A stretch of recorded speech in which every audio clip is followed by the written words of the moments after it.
Cela fait maintenant 4 ans que j'ai commencé ma série sur les plus longs fleuves du monde. Et j'ai pu remarquer à de nombreuses reprises que tout le monde n'est pas d'accord sur la liste des plus longs fleuves, aussi bien dans les différents atlas, dictionnaires et sites internet sur lesquels je me suis renseigné, mais aussi parmi vous, les abonnés. Aujourd'hui, nous allons donc aborder la problématique de la longueur des fleuves, même si ce n'est pas la première fois que j'en parle, j'ai déjà parlé du dilemme entre l'Amazone et le Nil.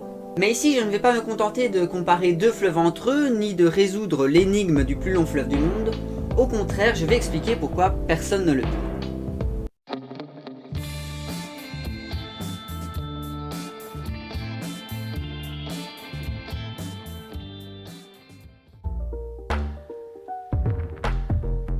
Cela paraît simple, on prend là où commence une rivière et là où elle se termine, et on mesure. Mais ce n'est pas si simple. Concentrons-nous d'abord sur les sources. Car toutes les sources ne sont pas pérennes, la plupart sont intermittentes et peuvent donc varier selon la pluviométrie ou la saison. Et ce n'est pas toujours localisé à un endroit clair et précis, il peut s'agir d'un fin filet d'eau résultant de tout un flanc de collines humides. Et ça, c'est que si l'on sait déjà quelle source chercher. Car un grand fleuve, ça a des affluents. De nombreux affluents, parfois plus longs que le fleuve sur lequel on a arbitrairement choisi de faire continuer le nom de la rivière. Par exemple, dans le nord du Minnesota, il y a un petit lac nommé Itasca. De ce lac s'écoule un petit tributaire, le Mississippi, qui glissera vers le sud jusqu'en Louisiane. Ça, c'est le cours que l'on nomme Mississippi. Donc ici, le fleuve mesure à peu près 3800 km. Cependant, si l'on remonte le Missouri puis la Jefferson River, on rajoute 3000 km de longueur au système. On parle donc ici du système Mississippi-Missouri-Jefferson. Donc une question à se poser lorsque l'on parle de la source du Mississippi, prenons-nous celle du lac Itasca ou celle perdue au bout de la rivière Jefferson au Montana? Eh bien, en hydrographie, on prend en compte le système en son entier. Juste suivre un nom donné sur cette partie-là du cours d'eau juste parce qu'il a été nommé à une époque où l'on connaissait à peine les premiers kilomètres du Missouri n'est pas intéressant. Voilà, ça c'est un point sur lequel les géographes se sont mis d'accord, ce qui n'est pas le cas des points suivants. Encore que le choix de la source la plus lointaine de l'embouchure peut varier en fonction des calculs sur un autre élément géographique, les lacs. Voici le lac Baïkal, grand lac sibérien plus volumique que la mer Baltique. Ici nous avons le début de l'Ienisseï, dont le système prend sa source la plus éloignée à l'aide de la rivière Selenga, ici. Se pose une question, devons-nous calculer la distance entre la fin du Selenga et le début de l'Ienisseï? Non? Alors dans ce cas-là, nous ne devons pas compter la longueur de ce lac artificiel créé par le barrage de Irkoutsk. Si certains sont d'accord avec cela, moi personnellement non. Je trouve ça plus logique de prendre en compte les lacs, car tout simplement, un lac c'est une ou des rivières qui sont entrées dans un gros trou et qui l'ont rempli jusqu'à pouvoir en ressortir. Mais si certains ne les prennent pas en compte, c'est pour la bonne raison que si on les compte, il y a encore plus de questions sans réponse et d'imprécisions. Je m'explique. Comment calculer la distance? En traçant une ligne droite? En rejoignant le centre du lac? En suivant le trajet des bateaux? En suivant le cours du talweg, c'est-à-dire la ligne formée par les points ayant la plus basse altitude? En plus, un tributaire de lac n'entre pas nécessairement par une petite embouchure bien marquée, mais parfois par un delta, comme ici. Et si nous prenons le plus gros bras, celui de I6... Bonjour, je suis Doc Geofan, rare joueur de GeoGuessr qui ne sait pas prononcer le cyrillique, abonnez-vous. Si on suit ce bras-là, doit-on toujours tracer une ligne droite mais en suivant la côte au début? Rejoindre le milieu du lac? Suivre le trajet d'un bateau? Mais après tout, est-ce vraiment le bras le plus long d'un delta que nous devons prendre en compte? Et oui, un fleuve fait souvent un delta avant d'entrer dans l'océan, la mer ou un lac. Et plusieurs types de bras peuvent prétendre au titre de cours principal du fleuve. Le plus long, le plus court, le plus large, le plus volumique. Celle-là plus dans l'élan général du fleuve. Et même certains s'amusent à faire la moyenne des principaux bras, mais jamais de tous, car comme ici sur le delta du Lena, les bras se croisent, s'en mêlent, se rejoignent, bref, un très joli delta. Les embouchures de certains fleuves peuvent être si larges qu'il peut être difficile de choisir le point final. Par exemple, vous, où est-ce que vous placeriez la fin du fleuve et le début de la mer sur cette carte de l'estuaire d'un fleuve sibérien dont je ne vous dis pas tout de suite le nom pour ne pas vous aider? Cela peut être ici, ici, là, ou ici, ou même là. Quoique si l'on monte vers le nord, on peut encore s'en imaginer une ici, par là, ou dans cette zone-ci, où la ligne serait plus dure à placer avec exactitude, ce qui est bien dommage car si on recule, on voit qu'il s'agirait d'un endroit cohérent. Le problème de l'embouchure, c'est le principal obstacle de la détermination du plus long fleuve. Le fameux combat entre le Nil et l'Amazone dû à l'embouchure géant du fleuve amazonien, qui, en fonction de là où on considère sa fin, peut être plus petit ou plus grand que le Nil. Pour vous donner une idée, si on prend la plus longue mesure du Nil estimée, imprécise dû à tout ce que j'ai expliqué avant, on a 6900 km. Alors, comparé à l'Amazone, le Nil arriverait jusque ici. Pour ce bras-là, dans le bras Santa Rosa, on est un peu plus enfoncé dans les terres, et pour le bras de Veira Grande, on arrive par ici. Sans oublier le bras de Marajo, vers lequel une partie des eaux du fleuve vont rejoindre la rivière Tocantins. Voilà pourquoi c'est très limite au niveau de ces deux fleuves.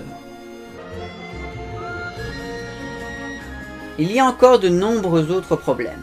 Par exemple, ici, le Congo est splitté en plein de petits bras qui se croisent, se séparent et bougent en fonction des années. Le tout sur environ 500 km de long. Et cela arrive souvent pour les grands fleuves lorsqu'ils arrivent dans une plaine, on dit alors du cours d'eau qu'il est vivant. Ou encore, on a parlé des lacs, mais ceux-ci ne sont pas toujours permanents.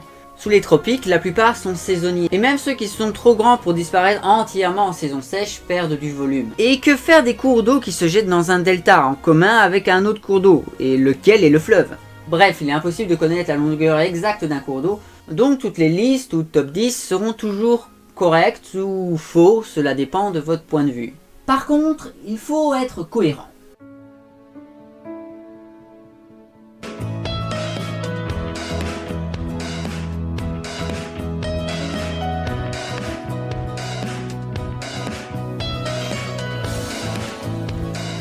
Dans cette vidéo, l'on considère le Nil comme le plus long, avec 6853 km. Puis on a l'Amazone avec 6762. Bien, mais cela veut dire qu'elle a calculé la longueur jusqu'aux environs de Sao Tomé, juste avant l'embouchure. Donc tu exclus de ton calcul entre 200 et 240 km, considérons 200, du delta, enfin estuaire, ou plutôt delta d'estuaire. Ok, pourquoi pas, continuons. Ensuite on a le fleuve bleu, puis le Mississippi, et ensuite l'Ob, suivi par l'Yenisei et le Huanghe. C'est au niveau de l'Ob qu'il y a un problème, car pour arriver au chiffre de 6210 km, l'on doit impérativement prendre en compte tout l'estuaire.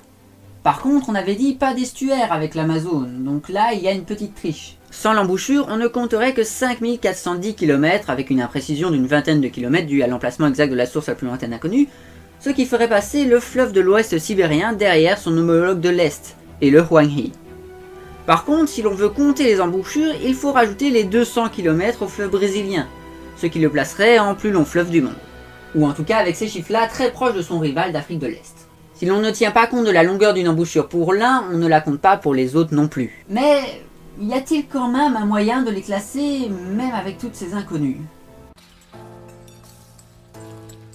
Je me suis dit, et si on les classait tous par leur plus petite estimation de longueur? Et tant qu'à faire, la plus grande aussi. Et pourquoi pas sous la forme d'un graphique à barre horizontale. Donc voici mon graphique, actuellement classé comme ils le sont sur la page wiki de la liste des plus longs cours d'eau, qui est le classement que j'utilise pour lors de sortie de mes vidéos sur les grands fleuves. En bleu, on a la longueur du fleuve la plus petite qui a été calculée, et au contraire, en bleu clair, la plus grande valeur.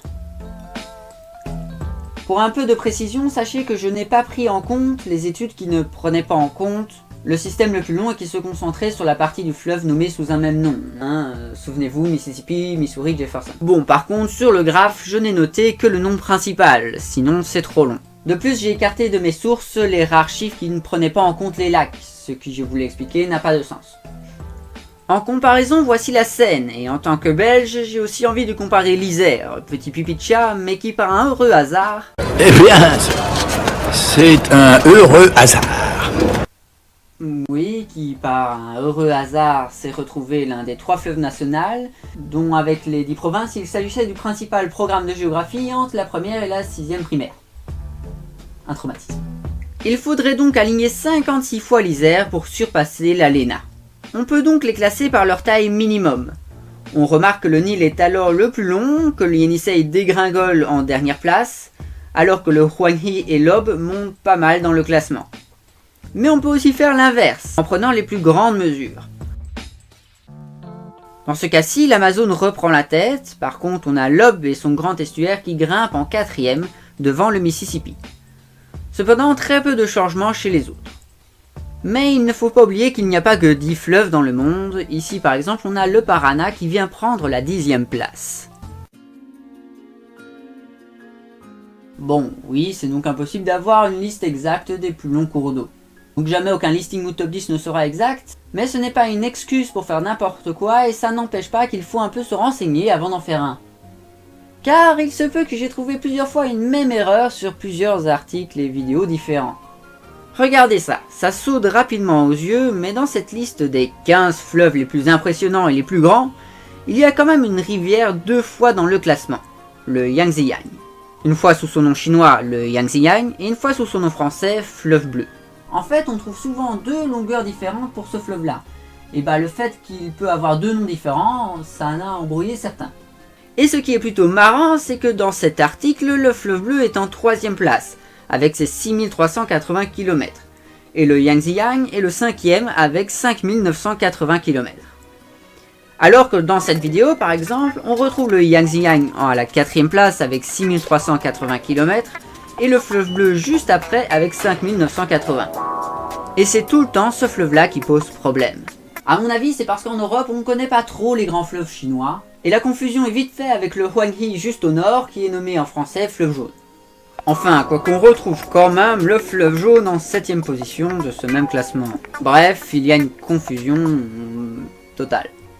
Alors que c'est écrit aux premières lignes de la page wiki du fleuve. Le Yangtze, en chinois simplifié, chinois traditionnel, en pinyin Yangtze, ou fleuve Yangtze, Yangtze-kiang ou Yangtze, aussi en chinois Shangyang, littéralement long fleuve, parfois en français fleuve bleu. Eh bien, merci Wikiman pour cette lecture essentielle. Merci, à dans une minute. Ah, ok. Beaucoup d'entre vous le connaîtront d'ailleurs sous le nom Yangtze. Et c'est au moins 6 noms différents, ce n'est pas une raison de le placer 6 fois dans un listing. Donc j'anticipe, tout ça, c'est le même fleuve. Je me suis alors demandé, que se passerait-il si on introduisait les valeurs des débits dans notre graphique? Pour commencer, on doit introduire 4 nouveaux cours d'eau, qui sont eux dans la liste des plus gros fleuves en termes de débit. On va donc donner de la largeur à toutes nos barres en fonction de cette échelle. On remarque qu'il y a une forte avance du Congo et qu'à partir du Brahmapoutre, la différence est plus faible. Sauf que là, par souci de visibilité, je vous ai caché un des fleuves, l'Amazone. Qui, avec ses 209 000 m3 par seconde, explose tout le monde et contribue au total à 18% des eaux douces déversées dans les océans du monde par les fleuves. Il faudrait combiner les 8 fleuves suivants pour arriver à ce même débit, et qui encore ne ferait que 204 000 m3 par seconde, soit 5 000 de moins, ce qui correspond à peu près à 10 fois la Seine. Dans cette optique-ci, on voit bien en tout cas que entre le fleuve égyptien et le brésilien, il n'y a pas photo. Et après tout, c'est une valeur précise et nette, le débit. Elle est plus fiable, non ? On peut comparer les fleuves entre eux par rapport à leur débit, ce que beaucoup de gens préconisent car les chiffres seraient plus fiables et qu'il y aurait moins de problèmes liés à son calcul. Premièrement, il y a quand même une certaine variabilité des débits. Reprenons le Congo. Il a beau avoir une moyenne annuelle de 39 000 m3 par seconde, il a un minimum en août de 31 000 et un maximum en décembre de 56 000. Ce qui reste bien entendu des moyennes mensuelles et non pas quotidiennes où les écarts seraient encore plus grands. Pour un peu de précision, sachez que le Congo est l'un des fleuves les plus réguliers d'Afrique et de la planète, très abondant et fort bien alimenté en toute saison. Entre mars et août, l'Orénoque décuple de volume, ou le Gange qui est littéralement submergé durant la moisson de fin d'été, ou encore l'Alena qui explose au mois de juin avec 61 000 m3 par seconde, ce qui la place temporairement en 3e position durant ce mois-là, et pourtant à moins de 2000 en avril. Paradoxalement, pour ce genre de fleuve-là, la moyenne, c'est quelque chose qui n'arrive jamais. Pour mesurer le débit d'un cours d'eau, l'on utilise un débitmètre, un petit appareil associé à un tube et un flotteur. Il va calculer la vitesse de l'eau. Mais pour avoir le débit, il faut multiplier cette mesure par la superficie de la tranche du cours d'eau. Et c'est là que ça pose problème. Surtout si le fleuve est large. C'est pourquoi le débit d'un fleuve est toujours calculé à un endroit où il est le moins large possible. Celui de l'Amazone a par exemple été calculé au niveau d'Obidos, à un endroit où le fleuve était bien plus resserré qu'ailleurs. N'empêche qu'il faut préciser qu'Obidos, c'est là. Alors que t'as quand même encore la Tapajos, le Xingu et la Tocantins qui confluent plus loin. Bon, ces trois rivières, on connaît leur débit au niveau de Itaituba, Altamira et Tupiranga. Mais bon, ça reste imprécis. Bon, là évidemment c'est le cas titanesque de l'Amazone, mais pour les plus petits fleuves, ou même mieux les fleuves canalisés, c'est beaucoup plus simple de calculer même au niveau de l'embouchure. Mais est-ce que c'est toujours au niveau de l'embouchure qu'est le débit le plus important? Cela m'amène au dernier point. Ici je ne vous parle pas de l'Okavango qui se disloque dans les plaines et finit absorbé dans la terre avant de rejoindre l'océan. Non, je vous parle principalement d'un fleuve, un fleuve que vous connaissez bien, le Nil. Voici le débit moyen au Caire, juste avant les premiers bras du delta. Et voici celui de Dongola au Soudan, qui est plus élevé. Paradoxalement, le Nil a un débit plus fort 1000 km avant son delta. C'est bien entendu dû au grand tas de sable chaud et sec qu'il doit traverser et dans lequel il perd 14% de ses eaux. Et évidemment, il n'y a pas que lui dans cette position, aussi bien pour l'Indus, le Colorado, le Tigre et l'Euphrate, et une bonne partie des fleuves qui traversent un désert chaud, une question reste sans réponse. Devons-nous prendre le débit le plus élevé ou celui de l'embouchure?